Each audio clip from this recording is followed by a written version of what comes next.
Hoje vamos contar mais uma história do grande tratado da perfeição da sabedoria, o Dazi Du Luan, do venerável Nagarjuna. Na vez passada, contamos as histórias sobre como a prática da perfeição da generosidade pode gerar as perfeições da paciência e da diligência. E hoje vamos contar sobre como a prática da perfeição da generosidade gera a perfeição da concentração e a perfeição da sabedoria. Como é que a prática da generosidade do Bodhisattva gera o Jnana Paramita, a perfeição da concentração? Quando o Bodhisattva pratica a generosidade, ele é capaz de eliminar a mesquinhez. Tendo se livrado da mesquinhez, ele ainda é capaz, por causa da prática da generosidade, de se dedicar obstinadamente à prática e à eliminação gradual dos 5 obstáculos. É a capacidade de eliminar os 5 obstáculos em si que é chamado de prática do dhyana. Além disso, quando a mente depende da generosidade, entra no primeiro dhyana e assim por diante, até atingir o samadhi da extinção. Em que sentido a mente depende da generosidade? Se uma pessoa doa a um praticante da concentração, ela reflete assim: eu faço essa oferenda com uma mente pura, devido a essa pessoa que pratica a meditação. Então, por que eu também não pratico a meditação? E em seguida, essa pessoa doma a mente e se dedica à meditação. Ademais, se uma pessoa doa para um pobre, ela reflete sobre as vidas anteriores daquele, nas quais ele se envolveu em todos os tipos de maldade, não buscou a concentração da mente, não praticou ações meritórias e, consequentemente, tornou-se pobre nesta vida. Por causa disso, pode-se encorajar o cultivo da bondade, permitindo que a mente se concentre para entrar nas absorções meditativas. De acordo com a história sobre Sudarsana, um rei sábio, Chakravartin, 84.000 reis menores vieram à sua corte, todos trazendo coisas maravilhosas feitas dos 7 tesouros, que eles apresentaram como oferenda. O grande rei declarou: eu não preciso disso. Cada um de vocês pode usá-los para cultivar méritos. Aqueles reis pensaram consigo mesmo: embora o grande rei não queira aceitar os tesouros, ainda assim não seria apropriado de nós tomá-los para nosso próprio uso. E então, juntos, eles construíram um pavilhão das 7 joias. Depois que todos os preparativos foram feitos, eles se dirigiram ao rei, dizendo: pedimos para que Sua Majestade aceite este pavilhão do Dharma com suas árvores adornadas e piscinas de banho. O rei indicou sua aceitação, permanecendo em silêncio. E então pensou consigo mesmo: não devo me permitir o prazer de ser o primeiro a morar neste novo pavilhão. Devo convidar boas pessoas, como os Sramanas e os Brahmanes, praticantes espirituais, a entrarem primeiro e receberem oferendas. Depois disso, posso ir e morar aí. Ele então reuniu aquelas boas pessoas e fez com que fossem os primeiros a entrar no pavilhão de joias. Lá, eles receberam uma abundância de todos os tipos de oferendas excelentes e maravilhosas. Depois que todas aquelas pessoas foram embora, o rei entrou no pavilhão de joias, ascendeu ao andar dourado e sentou-se no trono de prata. Lá, ele refletiu sobre a generosidade, removeu os 5 obstáculos, domou as 6 faculdades dos sentidos, renunciou aos 6 objetos dos sentidos e, experimentando alegria e felicidade, entrou no primeiro dhyana e então entrou no segundo dhyana, entrou no terceiro dhyana e finalmente entrou no quarto dhyana. Ele ficou sentado ali sozinho, refletindo por um total de 3 meses. E então, as mulheres de Jade, a preciosa rainha e 84.000 servas, todas cobriram seus corpos com fios de pérolas e joias raras. E em seguida vieram ver o rei dizendo: como Sua Majestade há tanto tempo se retirou de audiências íntimas, ousamos vir e oferecer nossas saudações. O rei anunciou a elas: irmãs, cada uma de vocês deve manter uma mente reta. Vocês devem ser minhas amigas, não hajam como minhas inimigas. As damas de Jade e a preciosa rainha começaram a chorar e, enquanto suas lágrimas escorriam, perguntaram: por que o grande rei agora se refere a nós como irmãs? Certamente, ele deve estar pensando em nós de uma maneira diferente agora. Por favor, podemos ouvir sua intenção? Por que agora recebemos o protesto: vocês devem ser minhas amigas, não hajam como minhas inimigas? O rei as instruiu, dizendo: se vocês me olham como uma mera entidade mundana, com quem ceder aos desejos e assim permanecer em êxtase, isso equivale a agir como minhas inimigas. Se, no entanto, vocês são capazes de despertar para a impermanência, perceber que o corpo é uma ilusão, cultivar méritos, praticar o bem e cortar as afeições carregadas de desejo, isso é ser minhas amigas. As damas de Jade responderam: devemos respeitar a vontade do rei. Depois de terem falado essas palavras, elas foram mandadas de volta para seus aposentos. Depois que as mulheres partiram, o rei entrou no samadhi do amor benevolente, depois no samadhi da compaixão, no samadhi do regozijo e finalmente no samadhi da equanimidade. Este é um exemplo da prática da generosidade do Bodhisattva, gerando a perfeição da concentração,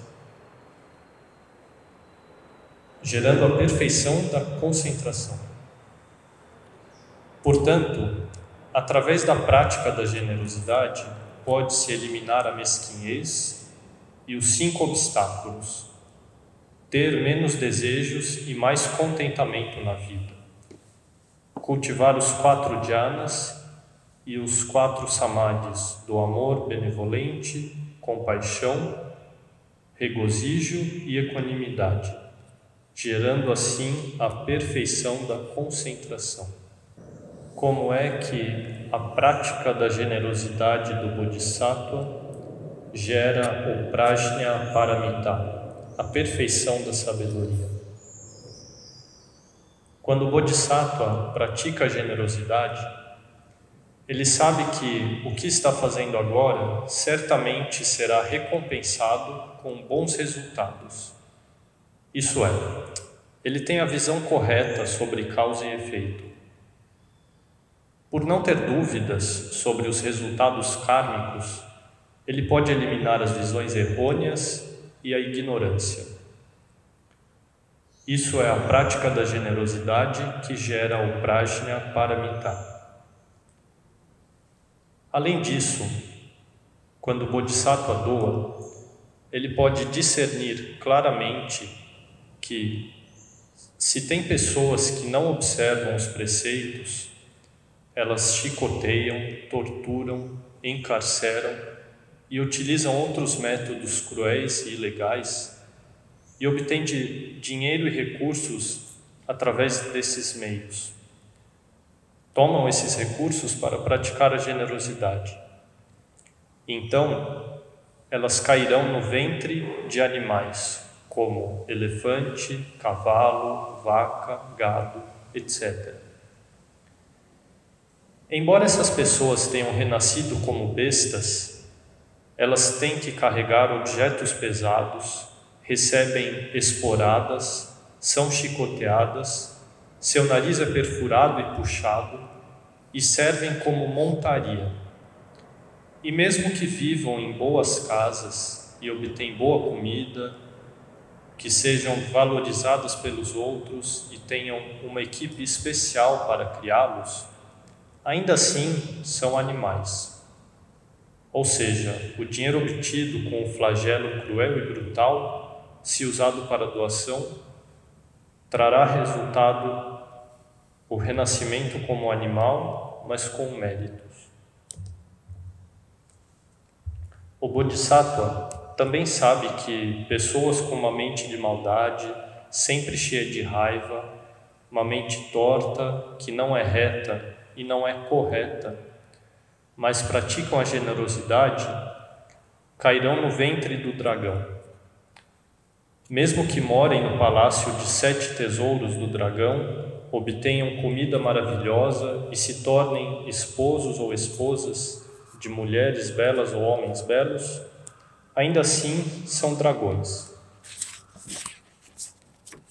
O Bodhisattva também sabe que muitas pessoas arrogantes e com soberba, embora pratiquem a generosidade, cairão no ventre do Garuda, os pássaros das asas douradas. Os pássaros das asas douradas estão sempre livres, leves e soltos. Eles usam pérolas como suas joias e adornos, e não há nada do que eles desejem que não consigam obter. Mesmo que eles possam transformar seus corpos e tenham grandes poderes mágicos, ainda assim são garudas, são apenas pássaros.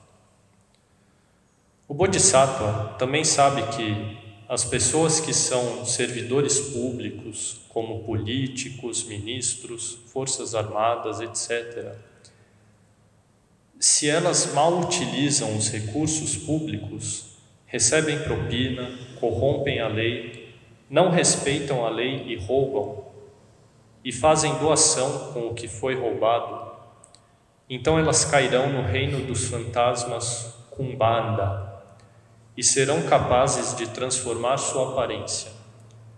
Mesmo que os 5 objetos dos sentidos, forma, som, odor, sabor e tato, surjam para seu próprio entretenimento, ainda assim eles serão fantasmas. Bodhisattva também sabe que pessoas que são abusivas, raivosas, pavio curto, cruéis e amam comer carne e tomar bebidas alcoólicas, mas que praticam a generosidade, cairão no reino dos fantasmas Yaksha. Mesmo que elas possam desfrutar de todos os tipos de alegria, música e comida, ainda assim são fantasmas Yaksha. O Bodhisattva também sabe que pessoas que são teimosas e cabeça dura provocam os outros, mas que doam carros, cavalos, sapatos ou outros meios de transporte, cairão no reino dos fantasmas voadores. Poderão ter grande força e chegarão onde quiserem, tão rápido quanto o vento, mas ainda assim são fantasmas. E o Bodhisattva também sabe que pessoas que são ciumentas e conflituosas mas doam casa e moradia, cama, roupas de cama, vestimenta e comida, renascem no palácio do fantasma, e aí tem todos os tipos de entretenimento e prazeres, mas ainda assim também são fantasmas. Quando, praticando a doação, se todos esses tipos de conhecimentos puderem ser discernidos, isso é chamado a prática da generosidade do Bodhisattva, gerando a perfeição da sabedoria. Além disso, o Bodhisattva sabe que doar bebida e comida pode obter como resultado kármico força física, bom aspecto e aparência físicas, vitalidade, alegria e admiração dos outros. Se doar roupas, ao renascer terá as boas qualidades do remorso e temor moral, uma grande virtude, um corpo belo e majestoso, corpo e mente em paz, seguros e alegres. Se doar moradia, terá a vista como de um palácio de joias, e naturalmente terá entretenimento dos 5 desejos, formas, sons, odores, sabores e tato. Se doar o recurso da água, boas bebidas, como água de poço ou piscina, nascente, etc. Após o nascimento, não terá fome e nem sede, e poderá desfrutar da felicidade dos 5 desejos. Se doar pontes, barcos, sapatos e outros meios de transporte, renascerá em uma família com carros e cavalos e muitos meios de transporte. Se doar jardins, parques, bosques, etc., ficará rico e nobre, respeitado, e todos confiarão em si, e terá fama. O físico e a aparência serão belos, sua mente será alegre e sem preocupações. Todos os casos acima são as consequências obtidas no reino humano por causa da generosidade. Se alguém doa, acumulando méritos, mas não gosta dos tipos de trabalho da vida mundana para se sustentar, após a morte pode renascer no céu dos 4 reis. Se alguém pode doar e sustentar seus pais, irmãos e irmãs e familiares, parentes, sem ficar com raiva, sem querer entrar em disputas judiciais e tampouco gostar de ver pessoas em disputas judiciais, esse tipo de pessoa, depois da morte, renasce nos outros 5 céus da esfera do desejo.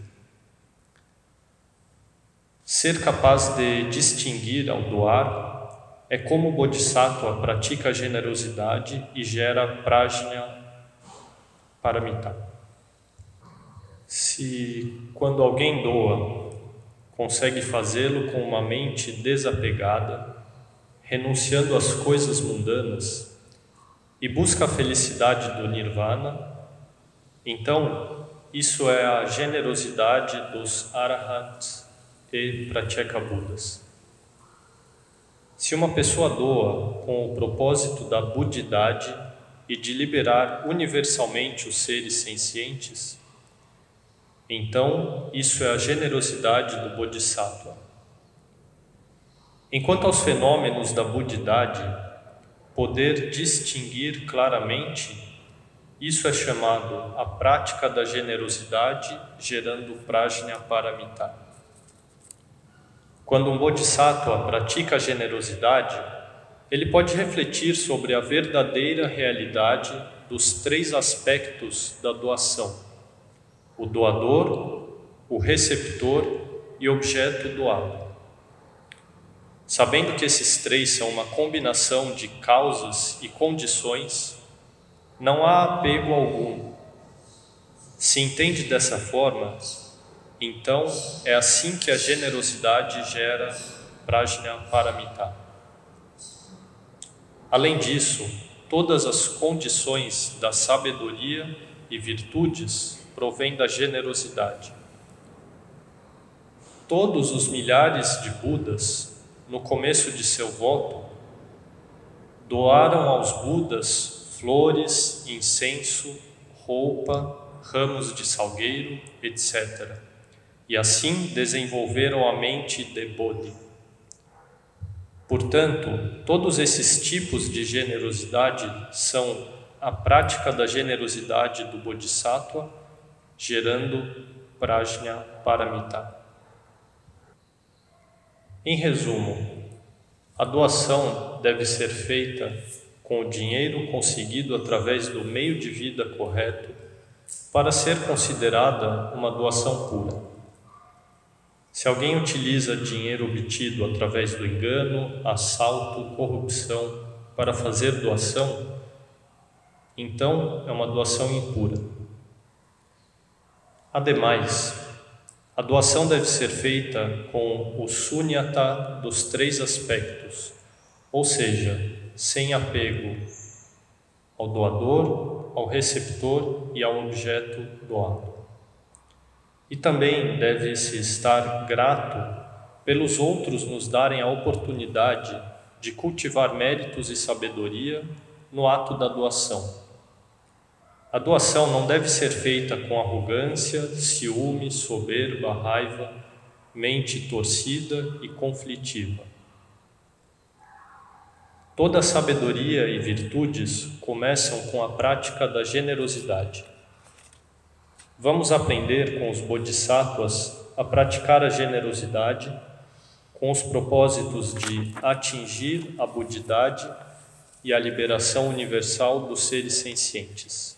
Namo Pho.